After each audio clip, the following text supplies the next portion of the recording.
பள்ளிவாசலை கட்டமைச்சு எடுக்கணும். அதுக்கான போராட்டங்கள். இன்னும் 2 மாதத்தில் மழை வந்துடுச்சுன்னா குளம் மாறி போயிடும், கம்பியெல்லாம் மூழ்கி போயிடும்.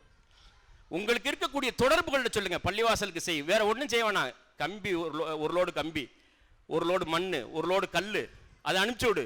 நீங்கள் வரும்போதே, பிள்ளையை பார்க்க வரும்போதே ஒரு 50 மூடை சிமெண்ட், 100 மூடை சிமெண்ட். நான் இதைத்தானே தொடர்ந்து சொல்லிக்கிட்டு இருக்கிறேன். அது என்ன பண்ணும்? உங்கள் பிள்ளைகளுடைய எல்லா குற்றங்களையும் மறைக்கும், குறைகளை மறைக்கும், குற்றங்களை மறைக்கும். உங்கள் பிள்ளைகளுக்காக நீங்கள் கேட்கக்கூடிய துவா அல்லாஹ்ட்ட கபூல் ஆகும். உங்கள் வீட்டுக்கு, குடும்பத்துக்கு எதிராக வரக்கூடிய எல்லா பலா முசீபத்தையும் தடுத்து நிறுத்தும்.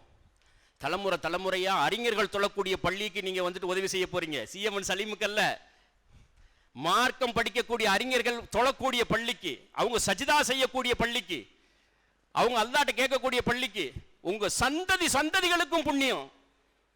இதை என்ன உட்கார்ந்து நம்ம பார்த்துட்டு இருக்க போறோமா? கட்டி போடுறோம், எவ்வளோ நேரம் முடியுதோ நம்ம முடிச்சிருவோம். அதுக்கப்புறம் அடுத்து வர்றவங்க கட்டுவாங்க, அவங்க நடத்திட்டு போவாங்க. உலகம் உள்ள வரைக்கும் ஜாமியத்துல் இக்மா அரபிக் கல்லூரி இருக்கும், பைத்துல் இக்மா இருக்கும்.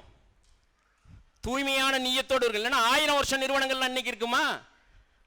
1200 வருஷ நிறுவனங்கள் இருக்குது, இன்னைக்கும் இருக்குது, செயல்பட்டுக்கிட்டு இருக்குது. சரியான நீயத்தோடு உருவாக்கக்கூடிய நிறுவனங்கள். அதனால நீங்க எங்க போனாலும், யாரை பார்த்தாலும் பைத்துல் இக்மாக்கு ஒரு லோடு மண் வாங்கி கொடு, ஒரு லோடு கல் வாங்கி கொடு, ஒரு லோடு சிமெண்ட் வாங்கி கொடு, இதையே சொல்லுங்க.